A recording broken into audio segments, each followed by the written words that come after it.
c'est nous qui créons les monstres, hein, de toute façon que ce soit des monstres de plateau, on les fabrique et on doit les humaniser parce que c'est des objets en fait, et il faut donner une âme à ces objets, et parfois, ne serait-ce qu'à travers le regard, il y a quelque chose de très touchant.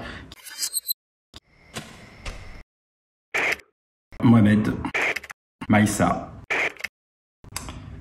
17 14 75 M0 88. Je sais pas si c'est vrai.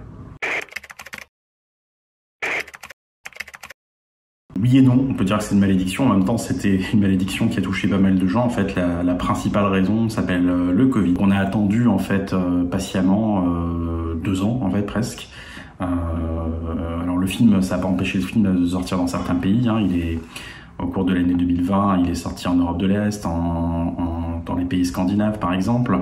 Pour le mars 2022, quand il y avait plus de jauge en fait et que tout était ouvert, définitivement ouvert, j'ai décidé que le mois d'octobre serait parfait parce que c'est la période d'Halloween. Je pense qu'il y a beaucoup d'intérêt pour ce cinéma-là. Maintenant, la réalité, c'est souvent une réalité financière parce qu'on a souvent tendance à s'auto-censurer, nous, auteurs-réalisateurs.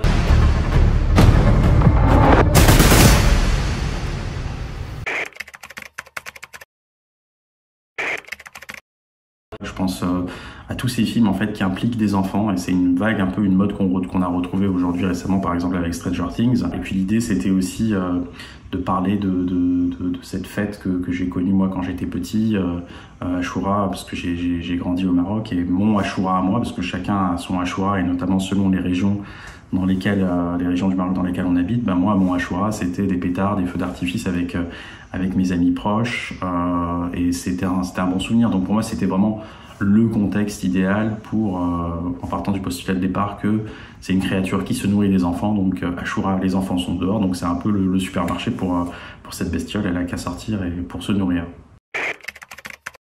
Oui, ben moi quand j'étais petit, je passais beaucoup de temps devant la télévision, et c'est vrai que j'avais tendance à regarder beaucoup de films d'horreur en tout cas films fantastiques qui allaient au-delà de ce que le film me proposait en fait. Quand on est jeune, on a beaucoup d'imagination, et moi j'en avais beaucoup déjà à l'époque. Le film, il est parti aussi de cette image que j'avais où j'étais coincé dans l'ascenseur de mes parents. C'était un rêve que je faisais que j'ai fait une fois, il y a pas très longtemps d'ailleurs, un peu avant Ashura, le début d'écriture d'Ashura.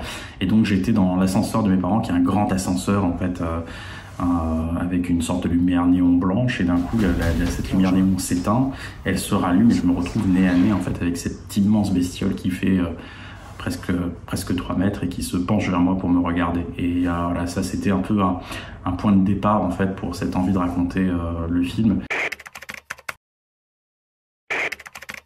C'est nous qui créons les monstres, hein, de toute façon que ce soit des monstres de plateau, on les fabrique et on doit les humaniser parce que c'est des objets en fait, et il faut donner une âme à ces objets, et parfois, ne serait-ce qu'à travers le regard, il y a quelque chose de très touchant.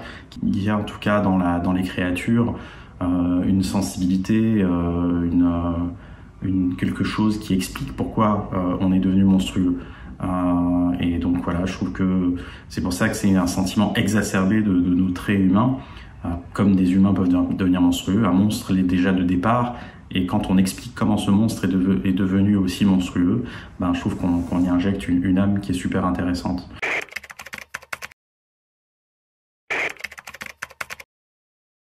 Un cinéma fantastique qui se veut, on va dire, mature dans son traitement, ou en tout cas qui veut imposer une forme de réflexion, alors que ce soit par le divertissement ou vers quelque chose de plus frontal, se doit d'avoir une conscience sociétale.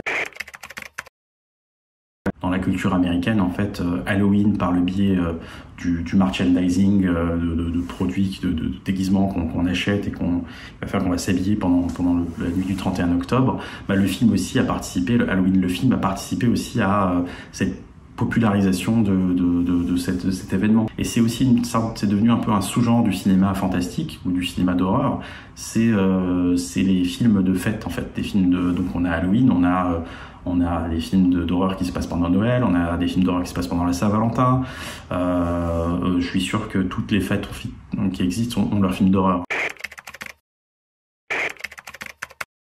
J'ai envie d'y croire, je suis un petit peu superstitieux, effectivement le bouillant c'est quelque chose qui me travaille. On a besoin de l'imaginaire du folklore et des croyances en fait de ce type-là pour mieux apprécier et appréhender notre quotidien en fait qui est très réel. Les salles Mégarama ont refusé donc de diffuser le film pour des raisons un peu qui nous échappent. Effectivement, on se ferme 75% du marché d'exploitation salle. Donc il reste quand même 25% de courageux en fait qui ont soutenu le film, qui le diffusent, et c'est pour la plupart des réseaux de salles indépendantes. Voilà.